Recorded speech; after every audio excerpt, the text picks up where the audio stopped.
Sleep only came in fits and starts. The waking world of the pitch-black forest, with its constant whispers of ghosts and greenery in motion, blended into fitful slumber that seemed to come only minutes at a time. An amorphous, semi-conscious nightmare loomed in the shadows of his mind and in his tent until he no longer knew when he was dreaming or awake. But it couldn't last. Ibrahim was startled awake by the image of a skeletal hand wrapping around Antoine, dragging him crying into the blackness, while he was too paralyzed to move. It was such a fearful vision that he outright rejected it, fleeing from all semblance of sleep as he sat stock upright, pushing up and back with his hands in a futile attempt to escape. The blanket was tangled around him, forcing him to wrestle free from the sweaty net. A drink of cool water and a bit more splashed on his stubbly face did a lot to calm his rattled nerves. He was too wired with adrenaline and apprehension to bother trying to sleep any longer. An hour or two was enough to take the edge off his fatigue, and there was no sense fighting the inevitable. He could function without a night of sleep. These are the things he told himself in order to avoid returning to those nightmares. Better the ghosts of memory in the trees than their return as horrors in his lucid dreams. He'd slept in the forest before, but it was never like this. What made this so much worse? He'd come to the forest from time to time, but those visits never conjured such dark, aggressive fears for Ibrahim in the past. It wasn't that he'd put away those things, he never could, but they'd simply dulled with time. Now they were back as if the war were yesterday and he were still a trembling boy behind the rocks, terrified that the lumbering shadows of war machines would emerge from the forest's dark edge. A thin, cold mist clung to the ground, stained red instead of passive grey from the wan lighting. Jermel and Bahir were awake and on sentry. Ibrahim checked in with them on their silent comlink as he emerged from his tent. Nothing of interest. Just the deep black of night and the constant chirps and creaks of the forest. And this Froya, the tourist who raised more questions than answers. She was awake, back pushed against a tree and nestled within the embrace of its scarred roots. It was hard to tell, but he caught the glint of her open eyes in the faint light that managed to filter through the trees, now burgundy and ochre. She and the strange Kanfasa mimics were the difference in his thoughts this time. All of his previous journeys into these woods had been mundane rescues and patrols. The worst before this had been a pair of bandits attacking travelers from the cover of the trees. Now there were fire beetles that could shrug off lasers and chew the tires off of trucks, and a stranger who refused to reveal her identity or entanglement in the midst of it all. That unknown threat was what was causing his emotions to surge like floodwaters at the end of the flare season. The forest barely responded to his movement. He was just another creature scuttling to its meal, or rest, or fate. Only the mist moved, pooling and whirling in barely visible loops and curls as he waded through it. Froya responded even less. He caught the faint sight of her eyes glimpsing in his direction before sliding back to the unknowable black of the forest as he sat on the bulky root across from her. Neither issued a greeting beyond that glance, with a silence serving for hello. It seemed appropriate to both of them to let the forest speak first itself. Froya was first after. Her tone was even quieter than usual. This forest is a hard place for you. Ibrahim pressed his lips together. He'd wanted to find out more about her, not to open himself up to a stranger. But he found himself talking anyways. As he spoke, the pressure of darkness eased from him, the subcutaneous panic subsiding. We were part of the Ansar that defended Fallback Bay back in 35. Stopped them here in this very forest. He looked up and around as if seeing the smoke and ghosts and hearing the chants and screams all over again. They say it was some of the worst fighting in the war here. I can believe it. It was awful to live through, and a lot of people didn't. So, yeah, lots of bad memories here. She paused, letting the cricket speak a while before finishing the thought. It's hard to keep those kinds of memories from coming back at you. They come all the time. It's just worse here. She nodded in response, her eyes lowered to the ground in front of her. Hearts heal like trees. Ibrahim tilted his head. He had no idea what she meant, so two gauntleted hands rose up from under her cloak as she explained. Take a wound, you get a scar. The body heals a little tougher than before. You get some scar tissue. Trees don't. Nor do hearts. She patted the rough root beside her thigh with an almost affectionate touch. They can't replace the wounded tissue. They thicken and wrap around it instead, grow tough around whatever can't be saved. It's hard wood. It's the hardest the tree can grow, to give it strength and support what's left. But it always has that dead splinter inside of it, even if it grows for another century. Just like hearts. He looked upwards, up the gnarled and imposing trunk of the electa tree behind her and towards its broad and branching canopy, all limned in ruddy light, barely visible, but still a looming presence. He'd never thought of the things these trees suffered. They went through the marked man's war as well, just one more event in the yearly cycle of destruction and rebirth that they went through. How many of them were carrying dead cores running up their trunks, wounds that they were unable to heal? What other pains did they endure with their silent resolve? He could feel the rough silicate bark beneath him, hear the crinkling chime of their cherry-red leaves tapping and clicking as raindrops began to fall. For once, the forest didn't seem so dreadful. You're worried these formacids are connected to all of that history. If they're engineered, and they're here, it's an easy connection to make. Something about how she said formacids put him on edge again. Maybe. Was your enemy capable of that? His eyes narrowed. How do you not know what the Raffadani could do? He could see her own eyes narrow as well, more calculating than suspicious. I'm not really well connected. But you know these Kanfasa have tungsten fiber in their shells that you can cut through with a blade, because you just happen to know how to. And you sailed in from the capital, meaning you've got the money or connections to charter a boat. And forgive my assumption, but you don't exactly look like you're drowning in money. She let the forest reply, and this time the crickets just irritated him. Stop playing dumb. Your accent is slipping. When we first met you, you were barely able to keep up a conversation in pidgin. Now you're giving us instructions in weaving and talking in botanical parables? You're not from here. No, she finally admitted, after the night had swallowed enough time between them. I'm not. Where?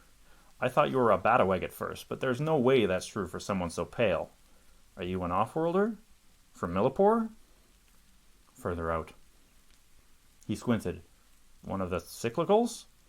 An isolate commune past Dominion?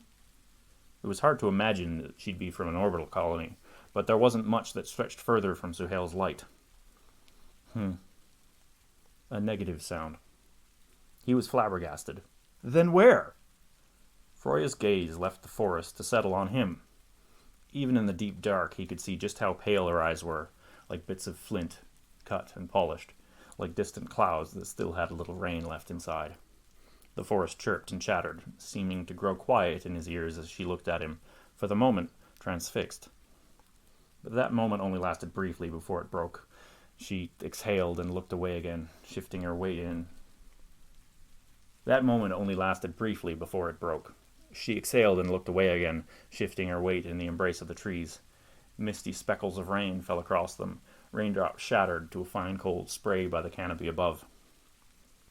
Farther. Farther? There was no farther. Humanity was confined by the cruel laws of physics and economy to live in the Suhail star system, ruled by the speed of light and harsh outcomes of the rocket equation. Only once in human history had interstellar passage been achieved, when their great arc carried them from distant Sol to Suhail's fiery arms. It was a perilous journey, their failing ships collapsing around them on their arrival. There was nothing beyond but unknowable Earth, generations away. She was claiming to be from outside of the Suhail system entirely, from another star in the night sky. The split second of shock and wonder at the possibility was immediately crushed under the weight of reason. That was flatly impossible, and a lie so bold and enormous that she was either being insultingly dismissive or completely delusional. Don't give me that shit. You're going to tell me where you're from, or I'll let Jermel drag you back to the Minute House like he promised. Put you in a cell until we find out for ourselves. I don't know what sort of game you think we're playing here, but... Her hand rose to stop him, the rest of her frozen stock still. Her eyes had widened in a posture he recognized immediately as a hunter's state of attentive awareness. Something was out there. Their impossible conversation emptied from his mind in an instant, the threat of the Nar Ammar forest too deep a deadwood sliver in his mind to ignore. Ibrahim reflexively checked the report of their sensor pods on the perimeter and asked for a report from Jermel and Bahir. Nothing. But he could feel it too. The quieting of the forest from before wasn't just in his head. Everything had grown silent, all but for the implacable trees with their subtle staccato whisper of rain on leaves that filled the air. Even the mist hung immobile, smothering sound and sight alike in its cloying, clammy blanket. And then noise and light. Ibrahim caught a split-second flash of bright white slicing through the fog before Raza's robotic head exploded in a burst of sparks and burning metal where it had been peering out from cover. He instinctively threw himself to the ground as a set of snapping detonations followed in a ring around the camp, their sensor bugs popping like bubbles as laser fire sliced through them. His vision flickered as their reports disappeared one by one in a sweeping ripple around the rise. "Squad right! Squad right!" he cried out, reflex serving where he thought had vacated. Their comlink had gone down with Raza and was attempting to reconnect, but was unable, caught in a searching loop as his gut reached out for his patrol. They were suppressed, and he was alone. Ibrahim cried out again, an incoherent shout of panic and fear that came unbidden as he rolled to one side, into the unsure safety of the nearest tree's root bowl, slamming into Froya with a grunt. He could hear it. He could hear it, the low ripple of the Yalmutarik, throaty and rough and vibrating in the black of the forest. Pacer Patrol was awake and aware with a speed that he would have been proud of if his mind hadn't been alight with a frantic search for the enemy. Instead of cool tactical readings, it was P Company he could see, the memories of their sacrifices and desperate efforts visible before his eyes. More explosions shook him to his core, and he could smell the sharp sting of choke gas in his nostrils. Fire cut through the black, great gouts of luminous yellow-white that burned into his retinas as he heard the cries of the now long dead. His photo arm was in his hand, and he fumbled with his helmet jammed on his head before the choke gas made his efforts moot. Beside him, Froya had already done the same, her soft features replaced with hard, glossy metal in a foreboding stare. The sight shook him. She wasn't from P Company, wasn't from Verdant at all. The screams of ghosts fell to a muffle as the stranger's image yanked him back to reality, but the smell of chlorine still stung his nose, and Raza was burning. "What's going on?" Nasri's voice pushed into his ear along their private back channel, firm but on the same verge of breaking as he was. Mysara had gotten the comm network up somehow. This was real. The danger was real. Ibrahim grit his teeth and let out a hissed breath, shifting to team comms. "Multiple contacts right. Armed. Fucking Hatterites." He had no idea who it was, but he couldn't help but imagine their old foe had returned, and no one in the squad could argue with the assumption. "Nasri, left. Fazia, right. We need eyes. Everyone be ready to bounce down to the riverbed. Sentry, what do you see out there?" There was a waver in his voice, carried even though the communication line was subvocal. They could hear it. He didn't care. To their credit, they were quick to respond. The orders gave direction, and direction gave confidence. The Ghazi had been here before. They knew what this was. Pacer Patrol might not have expected this fight, but they were ready for it. Bahir responded for the sentries. They had heard Ibrahim's waver, but Bahir's voice was shaking almost beyond recognition. No visual, Captain. Shots from the northwest. They got Jermel. Tears sprang to Ibrahim's eyes. Jermel hadn't been with P, but with L, another company caught up in the fighting retreat and defense. They all thought they'd evaded death in this forest, but it seemed like that was premature. There was nothing to say but the needs of the moment. Shit. Stay in cover. Ready supporting fire. Fazia, Mysara, northwest is you. Your anvil. Nasri, safe. Your hammer left. I'll be hammer right. Check your fields. It was a tremendous effort to move. The tree that he was covering behind was hard and strong and could take multiple wounds.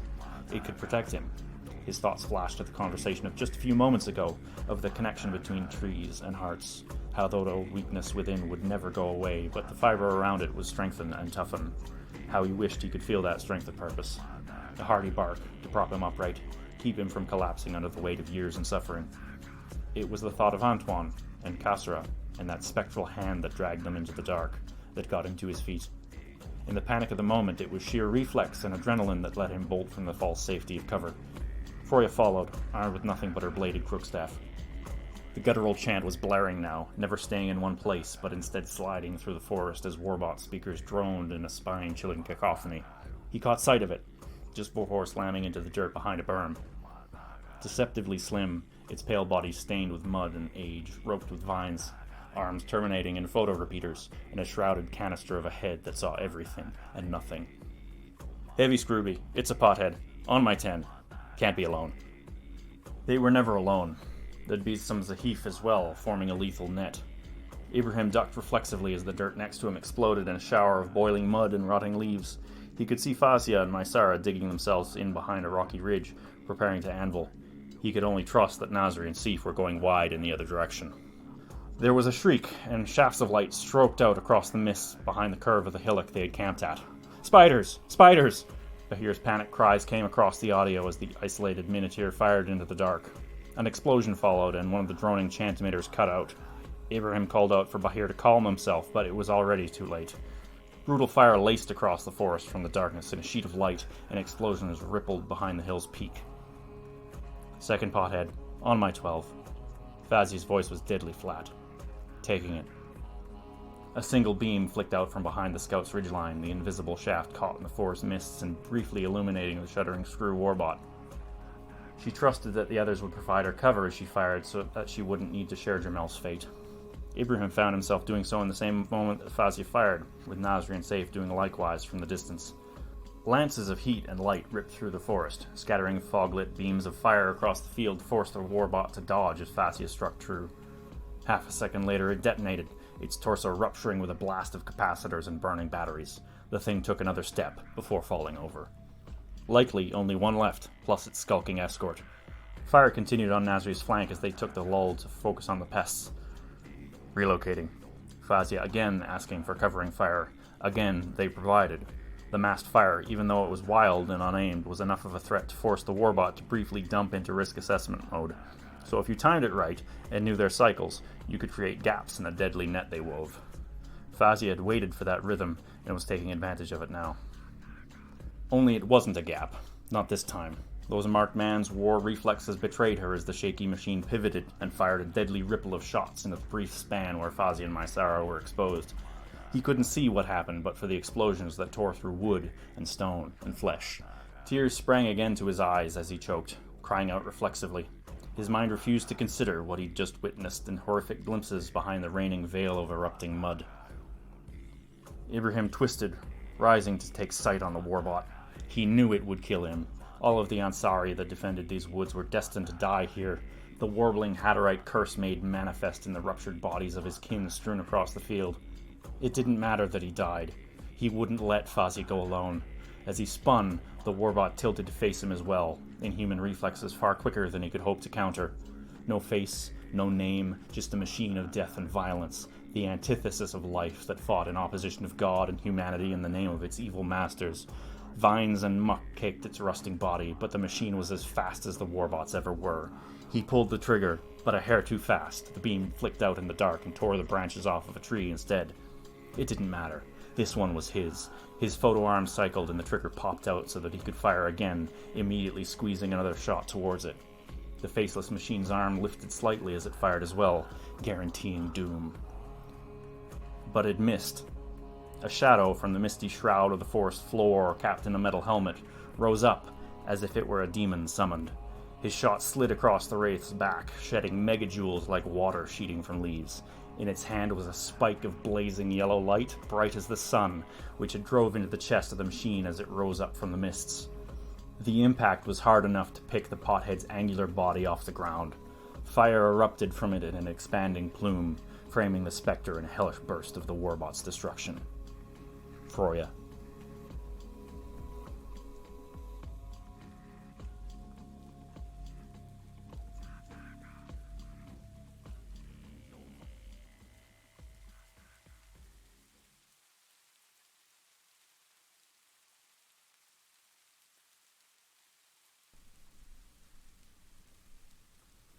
Though shock had halted his thoughts, the urgency of the moment carried him forward.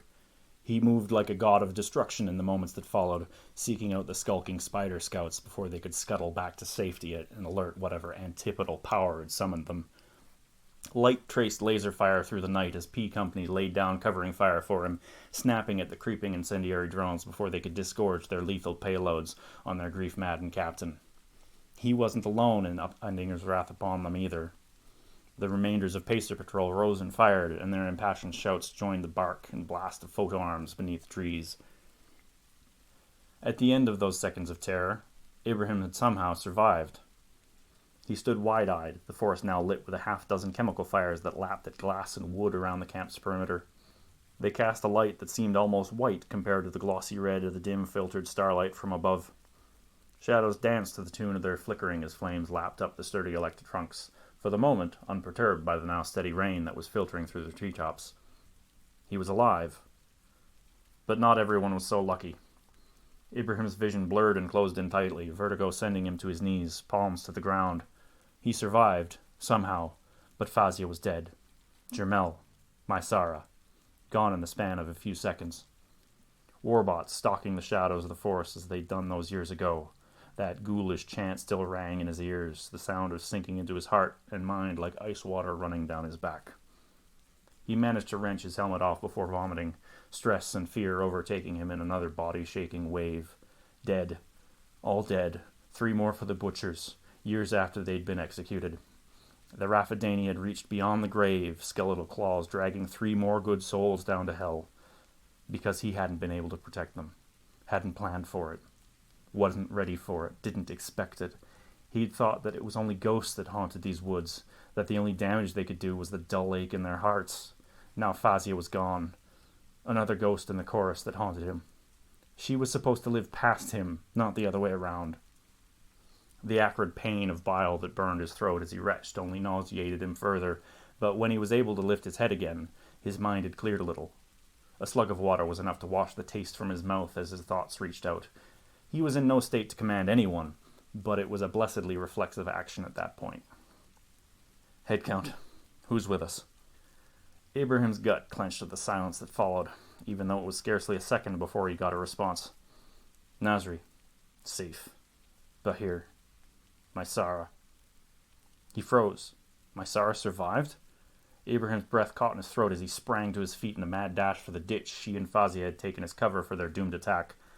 Nasri said something about securing the perimeter, covering for him as the dependable man always did, but all Abraham could do is grunt in response as he hurled himself over the rocky ridge at a sprint.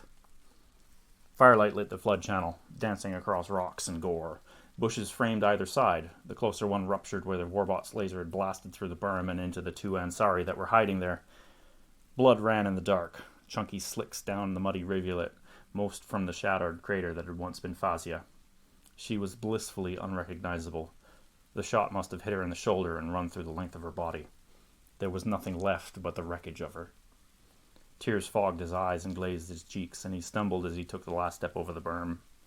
Mysara had been a little lower, only providing cover for the veteran. She'd been thrown a dozen feet away, sprawled across the pebble dirt downstream in the muddy channel. Her right arm was completely missing, and he could see her chest billowing up and down in pain and urgency where she lay. He scrambled over the rocks as they became glossy with rainfall. "Hold on, I'm here. You're going to be fine." He heard her choke and burble as he crashed to her side, hands fumbling for the medic kit at his hip. Even in his mind, her voice wavered and broke. How bad is it?" His heart ached, sinking to the pit of his stomach. With the firelight hidden shadows, the beam of his collar torch revealed. Blood pulsed weakly from the artery of her ruined arm, mixing with Fazia's amidst the stones being washed away in a brackish runnel of rainwater and death. He grabbed her shattered bicep and squeezed tight to stop the bleeding with one hand as he fought to crack open the kit with the other. She didn't emit a cry. "Not good. Keep talking to me. Tell me what field you're studying." She replied with another bloody mutter under her helmet, and he didn't get more of a susurrus of syllables in his head. Abraham stammered, "No, no, no," squeezing tighter until the pressure of his grasp slid his fingers off of the soapy stump of her arm. She couldn't die here, not like the others. He had to save someone. She wasn't even part of P Company. She didn't deserve this. The Ghazial did. They'd been cursed here long ago. But not her. She was young and brilliant and alive. She was his son. She was innocent. This evil forest couldn't consume her. She hadn't even been there. She was a child while this place was grinding souls into the muck. She wasn't supposed to die here. But Mysara was too far gone. The billow of her breast began to shudder, anoxia from blood loss starting to have its terrible effects. His hands moved frantically to staunch the bleeding as his mind cried out on their channel for someone to bring the trauma kit from Raza, not even knowing if it had survived the drone's destruction. He knew it was impossible. She was gone, but he couldn't allow himself to believe it. From the dark of the ridgeline above, someone dropped to the ground beside him, a cloak and a shining helm. The helmet came off quickly, splashing into a rain puddle beside her. Gloved hands pushed his aside, dousing Mysara's ragged stump of an arm with a foaming white spray that began to fizz and bubble as soon as it touched the horrible wound. It clung there, hardening into a thick bulge of stained polymer. Ibrahim's blood-slick hands jerked back reflexively, eyes wide and glassy with tears. "Help me. Get her helmet off." Froya's voice snapped him back to reality, and he moved to release the chin straps that locked the helmet in place. Beneath, Mysara was a mess. Her curly bob of black hair was matted with blood that had caked from her mouth and nose across her face in grotesque black blotches. But she gasped as he pulled her helmet off, a full-body shudder passing through her. She was dying, in one of the worst ways possible. Her cells burned in agony, suffocating and choking in carbon, sending lancing contortions through her as she struggled to take in breaths that could carry no air. But she wasn't dead yet, and every second counted. Froya had tossed the spray canister aside and was digging through a bag beneath her rain cloak as Ibrahim held Mysara's head steady, sobbing and unaware of it. Froya muttered as she revealed what appeared to be just another canister. "Finally. Keep her from moving." Froya pressed it hard against Mysara's jugular vein as he held her still, and the wounded miniature's shuddering death throes turned into a full-body tremble. Her gasps grew louder. He recognized it well. The gulping breaths of a person struggling for air was unmistakable in its urgency and panic. You couldn't listen to it and not feel the same panic as well. But this time, it was a blessing to hear. Mysara had already passed beyond that stage. She had been too weak to struggle against her death, but this uncanny injection had carried inside of it the strength to breathe once more. Gonna need more. Froya returned to digging in her kit. Unfamiliarity made it easier for her, perhaps, but it was rare to meet someone who had handled trauma with such practical dispassion, with such sophisticated medical tools. With a blade that shone like the sun, that could pierce through a warbot's armor like a thunderbolt. With a cloak that could shed a laser scoring as if it were the rain slicing through the trees. She'd said that she wasn't from Suhail. The medical equipment he could imagine as some cutting-edge trauma kit from Cradle Tunnels or further afield, but there was no science, no engineering under the sun that could shrug off a photo-arm blast or drive a muscle-driven spike through a plate of composite armor. But perhaps there was, under some other, distant sun, from the long-lost homeworld. "Are you really from Earth?" She shot him a sharp glance, aggressive enough to surprise him, then back down to Mysara's face as she swapped the one canister for another, still held to the same spot. The rain began to hammer down on them both, a rushing torrent from opening skies as Mysara fought for her life. Froya responded after the pause had felt interminable. "No, it's complicated. There are other colonies." He didn't know how to respond, inhaling sharply and holding it instead. Mysara's struggling breaths were easing, growing more even with each moment. Bahir, God bless him, came crashing through the bank with a cracked trauma kit cradled in his arms, stumbling on the slippery rocks. Mysara was going to live. The cursed force wouldn't claim one of the innocent after all. But he still didn't know how to respond.